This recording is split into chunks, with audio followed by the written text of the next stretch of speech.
बिस्मिल्लाहिर्रहमानिर्रहीम। अस्सलाम वालेकुम नाज़रीन। दोस्तों, आज से लगभग 135 साल पहले पंजाब के शहर गुरदासपुर के नवाही इलाके कादियान में 23 मार्च 1889 को कादियानी मज़हब की बुनियाद रखी गई।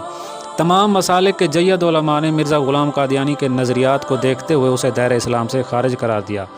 क़याम पाकिस्तान के बाद 1953 की तहरीक ने कादियानी फितने को हाईलाइट किया। इस दौरान सैकड़ों मुसलमान इस तहरीक को आगे बढ़ाते हुए अपनी जानें कुर्बान कर गए। फिर 7 सितंबर 1974 का वो तारीख साज दिन आया जब इस किस्से को ख़त्म करते हुए पाकिस्तान की नेशनल असम्बली ने कादियानी को दायरे इस्लाम से खारिज करार दे दिया। दोस्तों, कादियानी मज़हब से ताल्लुक़ रखने वालों को मिर्ज़ाई, कादियानी या अहमदी भी कहा जाता है। आज की वीडियो में मैं आपको 15 ऐसे मशहूर और मारूफ पाकिस्तानी अफराद के बारे में बताऊँगा जो कादियानी मज़हब के पैरोकार हैं। पहले नंबर पर है डॉक्टर अब्दुल सलाम। ये पाकिस्तानी साइंसदान मज़हबन कादियानी था। 1974 में मिर्ज़ाइयों को काफिर करार दिए जाने के बाद ये शख्स अमेरिका चला गया और बकिया ज़िंदगी वहीं गुजारी।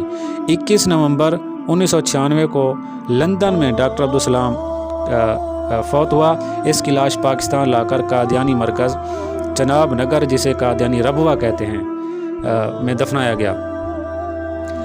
दूसरे नंबर पर है पहला पाकिस्तानी वज़ीर ख़ारजा चौधरी ज़फ़रुल्लाह, जिसे अंग्रेज़ उसकी बेपनाह खिदमात के सिले में सर का खिताब भी दे चुके हैं। ये शख्स कानूनदान था और 1947 तक इंडिया की फ़ेडरल कोर्ट ऑफ जस्टिस का जज भी रहा। ये शख्स हमेशा ही मुतनाज़ रहा। क़ायद-ए-आज़म फ़ौत हुए तो इसके जनाजे में शरीक ना हुआ। सहाफ़ियों के सवाल पर क्या आपने क़ायद-ए-आज़म का जनाजा क्यों नहीं पढ़ा या क्यों नहीं पढ़ रहे, तो इसने जवाब में कहा कि आप मुझे एक मुसलमान हुकूमत का काफिर वज़ीर ख़ारजा या काफिर हुकूमत का मुसलमान वज़ीर समझ लें। कहा जाता है कि क़ायद-ए-आज़म पाकिस्तान को खिलाफत तर्ज का आइन और कानून देने और उसके मुताबिक इस नई ममलिकत को चलाना चाहते थे, लेकिन चौधरी ज़फ़रुल्लाह समेत कुछ दूसरे बदतीनत और अंग्रेज़ी पिट्ठू आड़े आ गए। चौधरी ज़फ़रुल्लाह 1 सितंबर 1985 को फौत हुआ और इसकी तदफीन कादियानी मरकज़ रबवा के बहिश्ती मकबरे में हुई। सामीन, ये तीसरे नंबर पर हैं लेफ्टिनेंट जनरल अख्तर हुसैन मलिक, जो मशहूर पाकिस्तानी फ़ौजी जनरल था। जनरल अख्तर तुर्की के शहर अंकारा के एक रोड हादसे में हलाक हुआ और इसकी डेड बॉडी को पाकिस्तान लाकर कादियानी के मरकज़ रबवा में दफन किया गया। चौथे नंबर पर है आतिफ़ मियाँ। आतिफ़ मियाँ पाकिस्तानी निजात अमरीकी माहिर मुआशियात और इक़्तिसादियात है। आलमी साहूकार इदारे IMF ने आतिफ़ मियाँ को दुनिया के टॉप 25 माहिरीन मुआशियात की फ़हरिस्त में भी शामिल कर रखा है।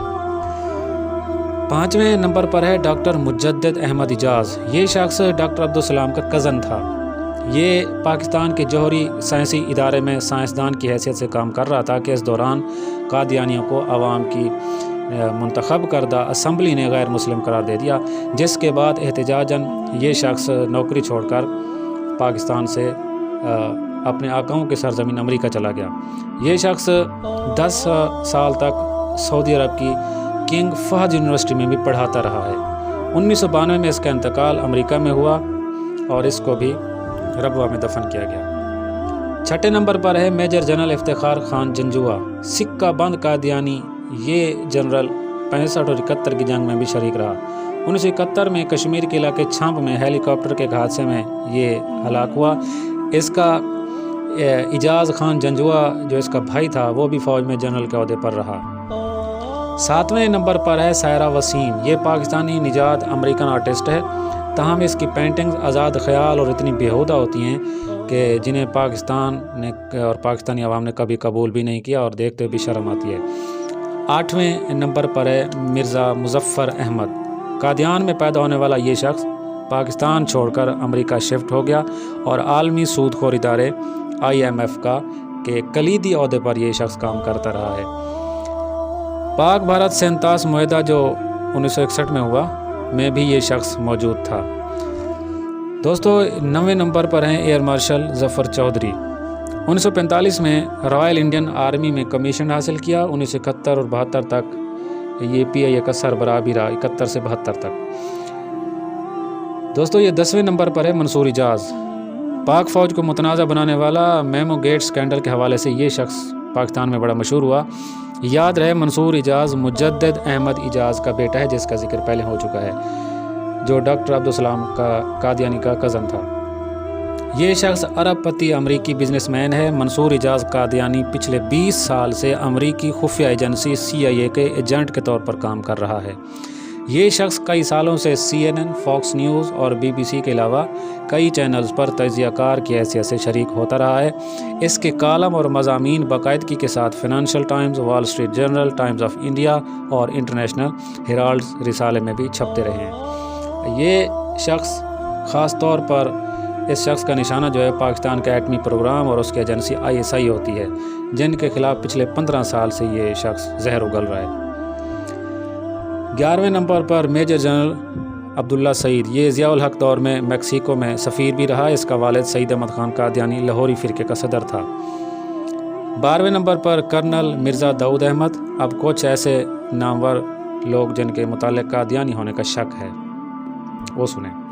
پہلے نمبر پر سابق پاکستانی صدر سکندر مرزا، اس کے بارے میں شک کا اظہار کیا جاتا ہے کہ یہ شخص قادیانی تھا، لیکن اس کی تحقیق تصدیق نہ ہو سکی۔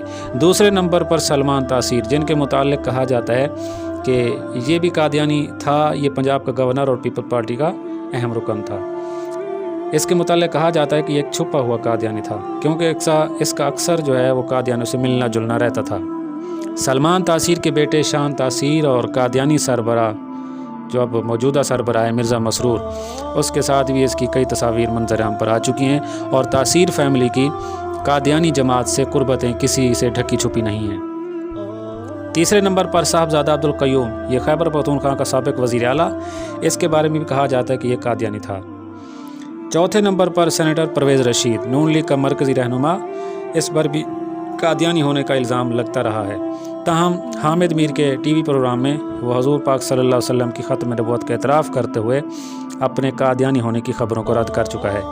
5ویں نمبر پر پرویز مشرف، اس کے بارے میں بھی کہا جاتا ہے کہ یہ چھپا ہوا قادیانی تھا، لیکن حقیقت کیا ہے اس کے بارے میں کوئی نہیں جانتا۔